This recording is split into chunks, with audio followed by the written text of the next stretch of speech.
Let's go over some commonly used comfort measures for dealing with the pain of contractions, and maybe some counter pressure stuff that we can go over.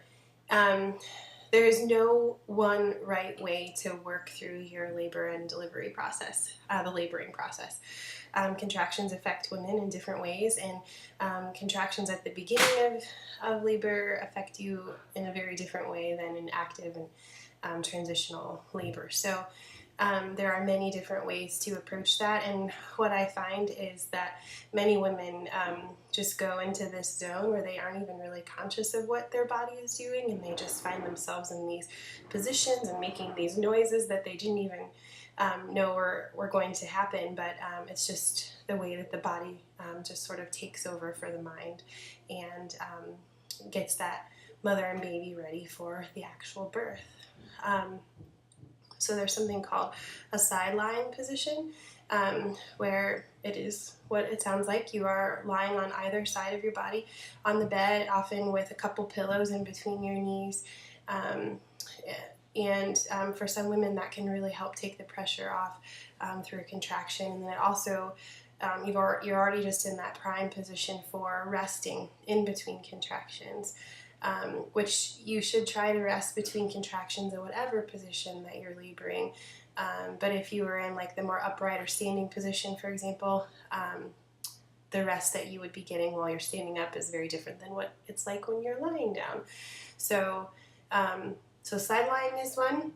And then I just mentioned a standing or upright position. So that can look like walking around through contractions or in between contractions. For many people, if they have a support person, it might look like them kind of slumping over that support person, and they end up sort of swaying or doing something that resembles a slow dance. That support person might be really holding the majority of that mother's weight as she just kind of gives in to him or her and rides the wave of the contraction. For some women, that upright position is maybe in the hallway of the hospital, or there's like a railing in the hallway or within the labor and delivery room. She might use that and just kind of grip onto that while she's going through a contraction. Those kind of railings are also used by some women for the squatting position. Or there is a squatting bar on many hospital beds that attaches to either side of the actual bed. In many cases, the bottom portion of the bed is dropped down, and the mother can literally sit in a squatting sort of sumo wrestler position, and just squat as she is working through contractions, maybe even pushing baby out that way. You can sit, and sitting is a great way to work through contractions, and it's another way of opening up that pelvis.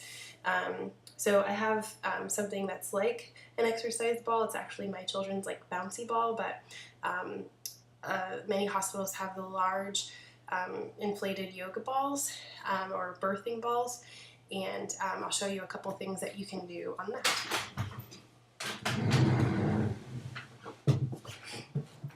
So you want to really spread your legs wide on that ball, and just you'll feel the pelvis opening up, the hips opening up, and you want to make sure not to clench up, but relax into that ball as much as possible. In the hospital, they'll give you one of the large Chuck's pads to put over this to keep a barrier between you and the ball, because you're leaking fluid and some blood often comes out, and you don't want the germs just from the hospital ball. So you've got that barrier in between you. And, many women just end up going side to side, or they rocked front to back. Again, like I said earlier, many women, their body just starts to take over, and they just start moving however it comes to them. So again, don't clench up. You want to have your feet planted and just not really be holding yourself up with the butt cheeks or the thighs, but really kind of firmly planting your feet to encourage those muscles and ligaments to relax as much as possible and to continue opening up. So you can be sitting like this on the ball.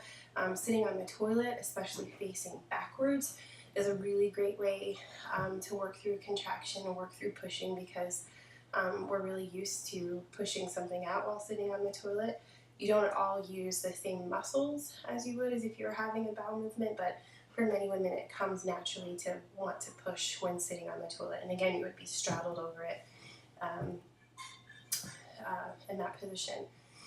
And then there's hands and knees, which is a great way to labor as well. And you would be usually on the bed. Some women end up doing it on the floor of the hospital room, but you would get on your hands and knees and spread those legs probably wider than what you would normally be on your hands and knees, and just work through the contraction and pushes that way. Let me put this back.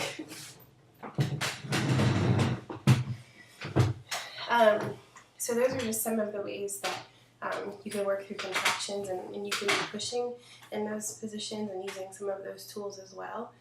There's also, some hospitals have a birthing stool, which is a usually wooden stool low to the ground with the center cut out, and you are able to kind of squat over that. But you could do the same thing on the toilet, or almost the same thing on the birthing ball. So if that option's not available to you, you can still get the benefits from that without using the actual birthing stool. And then for the support person or persons that might be present with you, massage, if that is desired by you. That can look many different ways. It can just be some gentle touch along the shoulders or along the face, or whatever feels good to you. Many women don't want to be touched, and that's normal and that's okay. But for the women who do, she will probably be just fine with speaking directly to that support person and telling him or her what she does or does not want. And then along the same lines, there are different ways to do counter pressure.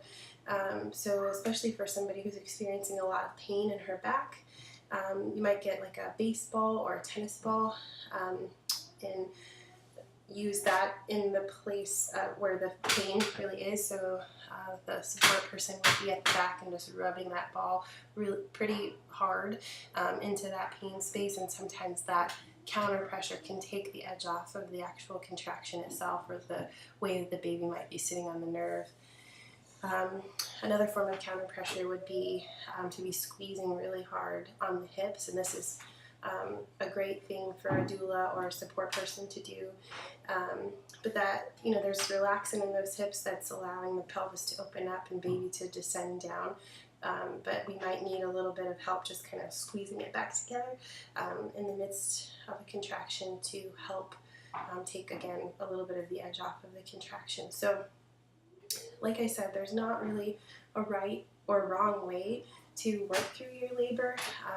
You're going to do what your body's going to do, and if a nurse or a doula or a physician comes in and sees that maybe the way that you're working through this is not really in the best interest of you or your baby, then those people will speak up and give you some constructive criticism and give you some alternatives of how to work through it.